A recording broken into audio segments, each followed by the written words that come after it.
That stuff is important, and it's cost us games, and it's cost us big games when people don't listen. It's your responsibility to know what the hell we're in all the time, and it's your responsibility to help your teammates. A lot of bad words. A lot of bad words. Comes like all red, you know, and you scream right at your face, you know, and you just listen and you're like, oh, sometimes I think he's crazy. They're shooting it and 3 of them are going to the board, and nobody puts a body on anybody. They're physically kicking up. That's what this is about. While Pop is known as a fiery taskmaster, Duncan, who hails from the Virgin Islands, is perceived to be just a bit more mellow. Part of it's where he's from, you know, the Caribbean.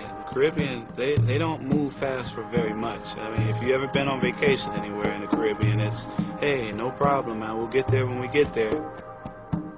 He doesn't try to draw a lot of attention to himself. You know, he's not in a lot of commercials, things like that, saying, hey, look at me, I'm Tim Duncan. He's not concerned with that. When we got the first pick, Pop went to St. Croix and spent 3 or 4 days just hanging out with Tim, walking on the beach with him. That really was the beginning of their relationship. I thought if I went down in his home environment, that it might help me understand who he is. The first thing that I knew we had a winner was when I realized he had a sense of humor. With the first pick in the 1997 NBA draft, the San Antonio Spurs select Tim Duncan from Wake Forest University. There were many times early in their time together when Tim was making his way into the NBA, and he used Pop as a counselor a lot. Tim's father was ill during that time, and I think that Pop and Tim really shared some private moments that many coaches and players don't have happen. To basketball purists, Tim Duncan is the perfect player. But to Pop, perfection is a never-ending quest. TD, what are we in? On pick and roll, what are we in? We're in hands. Let's go. Any team superstar that can handle criticism and are willing to improve, you've got a special player, because everybody else can't make an excuse.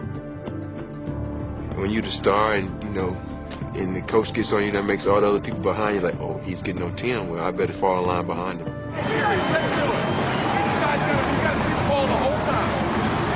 Duncan would ultimately prove to be far different than he appeared. The relationship Tim has with the group and the players that have come through during his 10 years is probably the best relationships that I've ever seen a superstar and his teammates have. Manu Ginobili, his first All-Star game. He's a rock star, so it's nothing different to him. Camera's always on him. He's got the hair. He's got the media coverage. No wet today. Oh, it's not wet today. He hasn't wet it down yet, so he's not. Please turn the camera off. Please turn the camera off. People get the misconception that he's this quiet guy, but he talks more than anybody on the team. And once he gets to know you, he's a very open guy. He's very friendly and a very caring guy. Pop, too, would reveal another side of himself. Now, we got a game tomorrow, so you guys are going to lighten up on the press a little bit, right? You can't talk to those guys 24 hours a day, Tony. I don't care if they're from Paris or not, right? All they want is a story. You want to win basketball games, so you can spend some time on the game and not all those people. Like you, Pop. I'm just trying to be nice with this question. When it's time to work, it's time to work, but there's allowed to be a certain type of fun around, enjoyment around, kidding around, and I think that in itself just lightens the atmosphere. You got as much talent as Tony Parker and myself? Yeah. You still have to do all this stuff? Yeah. Team thing, Tony. Some of us are more gifted than others. I've never had a head coach invite me to dinner, you know, in the summer, invite me to his house, you know, and talk about stuff, you know. He's like, when it's not basketball, he's a great guy. Wait a minute. We got to talk about that first floor. You guys